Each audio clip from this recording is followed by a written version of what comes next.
नमस्कार साथियों, स्वागत है आप सभी का हमारे YouTube channel study with DR गुरुजी पर। साथियों, मनोविज्ञान के 15 प्रश्न रोज की जो श्रृंखला चल रही थी उसकी ये हमारी अगली क्लास है। तो प्रारंभ करते हैं सीरीज को।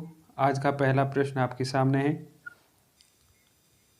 अस्मिता के विकास के लिए सबसे महत्वपूर्ण समय है बाल्यावस्था, किशोरावस्था, प्रौढ़ावस्था, वृद्धावस्था। साथियों, अस्मिता का मतलब क्या है?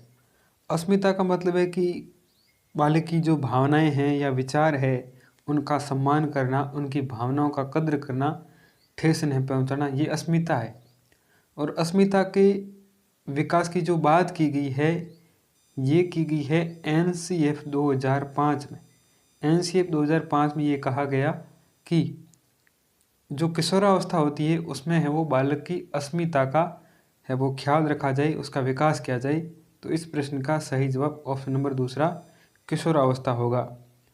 और इस अस्मिता के अंतर्गत अगर बात करें तो किशोरावस्था में है वो बालक को शारीरिक बदलाव, रूढ़ियों को दूर करने की शिक्षा, सामाजिक और भावनात्मक है वो शिक्षा दी जानी चाहिए। इसका भी जिक्र है वो NCF 2005 में किया गया है।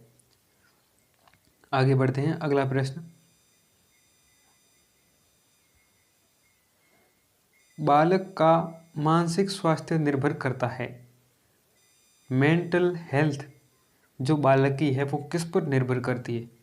विद्यालय पर, परिवार पर, समुदाय पर, उपरोक्त सभी पर। तो साथियों, जो बालक की जो मानसिक स्वास्थ्य है वो उपरोक्त सभी पर निर्भर करता है। बालक के मानसिक स्वास्थ्य में विद्यालय, परिवार, समुदाय सभी का योगदान होता है। और मानसिक स्वास्थ्य के बारे में वुडवर्थ ने कहा था कि 15 से 20 वर्ष की जो आयु में है वो बालक का मानसिक विकास है वो उच्चतम स्तर तक पहुंच जाता है। यानी कि लगभग 15 से 20 वर्ष की उम्र में मानसिक विकास है वो पूर्ण हो जाता है। आगे बढ़ते हैं, अगला प्रश्न। संवेगात्मक विकास से किस अवस्था में तीव्र परिवर्तन होते हैं? यानी कि जो इमोशनल डेवलपमेंट है, संवेगात्मक विकास है, उससे है वो किस अवस्था में तीव्र परिवर्तन होते हैं, उथल पुथल है वो होती है? शैशवावस्था, बाल्यावस्था, किशोरावस्था, युवावस्था। तो साथियों, इस प्रश्न का सही जवाब ऑप्शन नंबर तीसरा किशोरावस्था होगा, क्योंकि किशोरावस्था में संवेगात्मक है वो विकास में तीव्र परिवर्तन होते हैं, बालक में समायोजन का अभाव पाया जाता है। इसी कारण स्टैनली हॉल इन्होंने 1904 में एक पुस्तक लिखी थी एडोलिसेंस, और उस पुस्तक में है वो इसका जिक्र किया था कि बालक में है वो किशोरावस्था में किस प्रकार के परिवर्तन होते हैं। इन्होंने किशोरावस्था से संबंधित अध्ययन किए थे, इसी कारण इन्हें है वो किशोरावस्था का जनक भी कहा जाता है। और संवेगात्मक रूप से तीव्र है वो परिवर्तन होने के कारण भी हरलोक ने है वो किशोरावस्था को समस्या काल कहा है। आगे बढ़ते हैं, अगला प्रश्न। बालक में तर्क, जिज्ञासा और निरीक्षण शक्ति का विकास होता है 7 वर्ष में, 11 वर्ष में, 9 वर्ष में, 6 वर्ष में। तो साथियों, जो बालक में तर्क करने की क्षमता है, जिज्ञासा की प्रवृत्ति है, निरीक्षण शक्ति है, इसका विकास कब होता है? तो इस प्रश्न का सही जवाब ऑप्शन नंबर दूसरा 11 वर्ष में होगा, क्योंकि ये लगभग बाल्यावस्था के अंत में ही इस प्रकार का परिवर्तन देखने को मिलता है। आगे बढ़ते हैं साथियों, अगला और महत्वपूर्ण प्रश्न है।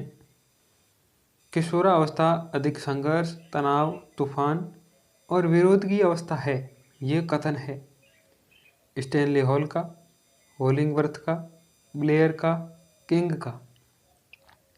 मतलब है कि किशोरावस्था में अधिक जो परिवर्तन होते हैं, कुसमायोजन पाया जाता है, जिसके कारण एक मनोवैज्ञानिक हुए थे, उन्होंने इसे आंधी, तूफान और है वो तनाव का काल कहा था। तो इस प्रश्न का सही जवाब ऑप्शन नंबर पहला स्टैनली हॉल होगा। इनको किशोरावस्था का जनक कहा जाता है और इन्होंने 1904 में एडोलेसेंस पुस्तक लिखी थी। अगर किशोरावस्था के बारे में और भी बात करें तो इसको है वो जटिल समाजीकरण की अवस्था भी कहते हैं, क्योंकि किशोरावस्था में है वो सामाजिक जो मेलजोल होता है वो भी बालक में है वो कम होता है। आगे बढ़ते हैं साथियों, अगला प्रश्न है,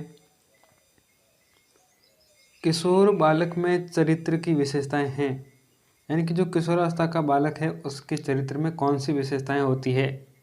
उच्च आदर्श, आत्माभिमान, शक्तिशाली कल्पना, उपरोक्त सभी। तो साथियों, किशोरावस्था के बालक में उपयुक्त सभी ये सारे है वो विशेषताएं देखने को मिलती है। उच्च आदर्श के रूप में वो है वो हीरो वर्शिप, जिसे हम हैं वो वीर पूजा या नायक पूजा भी कहते हैं, ये भावना है वो पाई जाती है। और आत्म स्वाभिमान की बात करें तो इसे हम है वो नार्सिसिज्म कहते हैं, स्व प्रेम की भावना है ये भी पाई जाती है। शक्तिशाली कल्पना, कल्पना भी किशोरावस्था में पाई जाती है, बालक है वो कोरी कल्पनाएं करता है। तो इस प्रश्न का सही जवाब ऑप्शन नंबर चौथा उपरोक्त सभी होगा। आगे बढ़ते हैं साथियों, अगला प्रश्न, विलियम मैकडूगल ने यहाँ पे कितनी होगा, कितनी मूल प्रवृत्तियां बताई है? विलियम मैकडूगल मनोवैज्ञानिक थे, इन्होंने है वो 1908 में सोशल साइकोलॉजी का से संबंधित एक पुस्तक लिखी थी, सामाजिक मनोविज्ञान एक परिचय। उसमें इन्होंने है वो 14 मूल प्रवृत्तियां और 14 संवेग बताए थे। प्रत्येक मूल प्रवृत्ति के साथ में एक संवेग जुड़ा हुआ रहता है। तो इस प्रश्न का सही जवाब ऑप्शन नंबर तीसरा होगा। अगला प्रश्न है साथियों, पियाजे के अनुसार औपचारिक संक्रिया की अवस्था है 11 वर्ष से वयस्क अवस्था, 12 वर्ष से वयस्क अवस्था, 13 वर्ष से वयस्क अवस्था, 14 वर्ष से वयस्क अवस्था। साथियों, जीन पियाजे इन्होंने है वो संज्ञानात्मक विकास सिद्धांत दिया था, जिसमें इन्होंने है वो टोटल 4 अवस्थाओं का वर्गीकरण किया था, जिसमें सबसे पहली अवस्था आती है संवेदी गामक या इंद्रिय गामक अवस्था कहते हैं। दूसरी अवस्था आती है पूर्व संक्रिया अवस्था, तीसरी मूर्त संक्रियात्मक अवस्था, चौथी और अंतिम अवस्था आती है जिसे हम अमूर्त संक्रियात्मक अवस्था या फिर औपचारिक संक्रियात्मक अवस्था भी कह सकते हैं। और इस औपचारिक संक्रियात्मक अवस्था है वो किशोरावस्था से संबंधित होती है। इसका कार्यकाल 11 वर्ष से वयस्क अवस्था तक होता है। तो इस प्रश्न का सही जवाब ऑप्शन नंबर पहला होगा।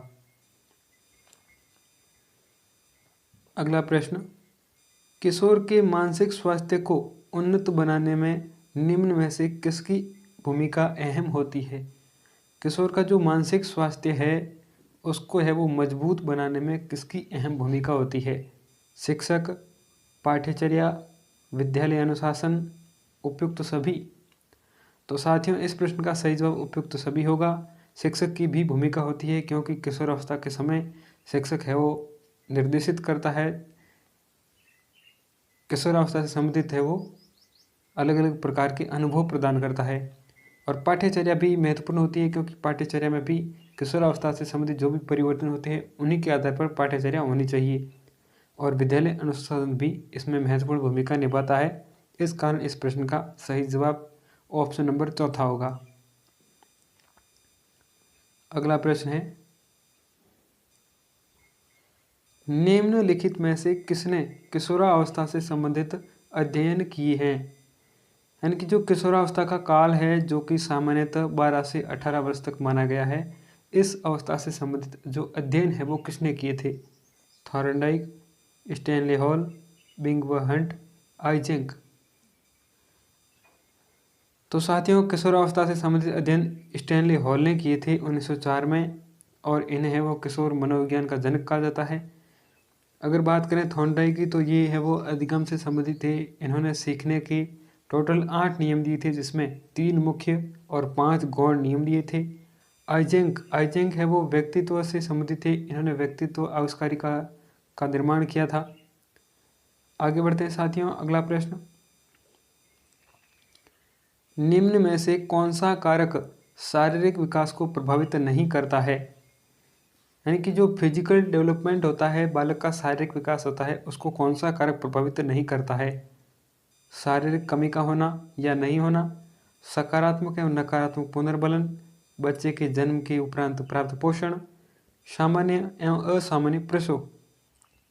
तो साथियों, शरीर की कमी होना या ना होना ये है वो जरूर है वो प्रभावित करता है शारीरिक विकास को, लेकिन जो सकारात्मक और नकारात्मक पुनर्बलन है ये इसको प्रभावित नहीं करता है। इसका संबंध है वो अधिगम से है, लर्निंग से है। तो इस प्रश्न का सही जवाब ऑप्शन नंबर दूसरा होगा।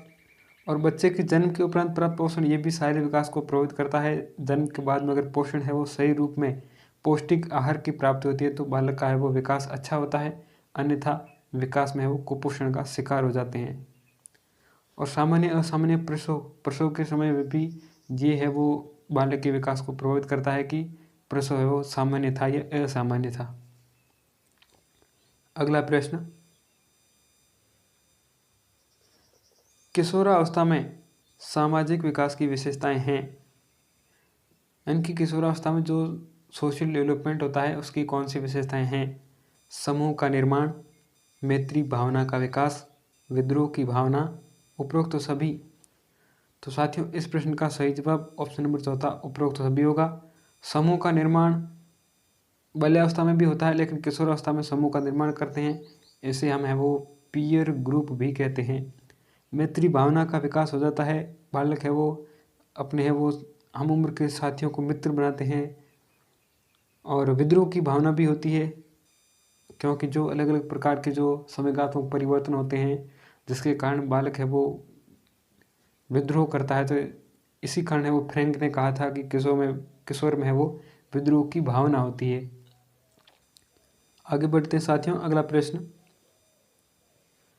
किशोरावस्था में निम्नलिखित में से किस विकास के क्षेत्र को अधिक संवेदनशील माना है।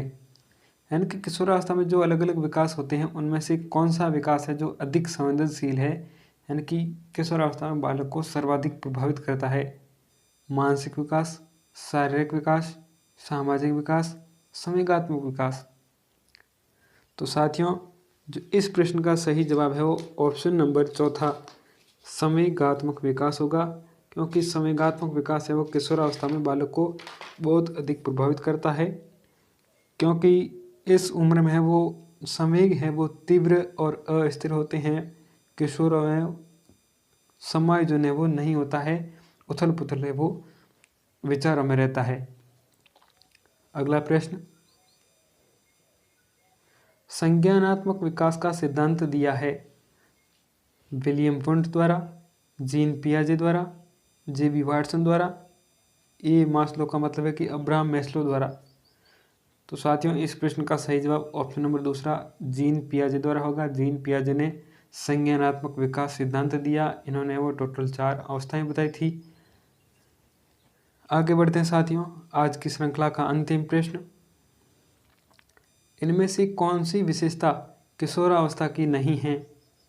तीव्र शारीरिक विकास एवं परिवर्तन, भावनात्मक प्रवृत्ति का उच्च होना, विपरीत लिंग की ओर आकर्षण, समायोजन। तो साथियों, किशोरावस्था में विशेषताओं की बात करें तो तीव्र शारीरिक विकास और परिवर्तन पाए जाते हैं, क्योंकि बालक में है वो अलग अलग प्रकार के परिवर्तन होते हैं। भावनात्मक प्रवृत्ति का उच्च होना, यानी कि संवेगात्मक उथल पुथल होता है, तो ये भी सही है। विपरीत लिंग की ओर आकर्षण, ये भी होता है कि है वो बालक बालिकाओं के प्रति और बालिकाएं हैं वो बालकों के प्रति है वो आकर्षित होती है। और ये 4 नंबर का जो ऑप्शन है कि समायोजन, साथियों किशोरावस्था की विशेषता समायोजन नहीं है, किशोरावस्था में कुसमायोजन पाया जाता है, क्योंकि जो तीव्र संवेगात्मक विकास होता है जिसके कारण समायोजन नहीं हो पाता है। तो इस प्रश्न का सही जवाब ऑप्शन नंबर चौथा होगा। साथियों, ये थी आज की क्लास, कैसी लगी कमेंट के माध्यम से ज़रूर बताएं, और आप हमारे इस YouTube channel study with DR गुरुजी को ज़रूर सब्सक्राइब करें। धन्यवाद।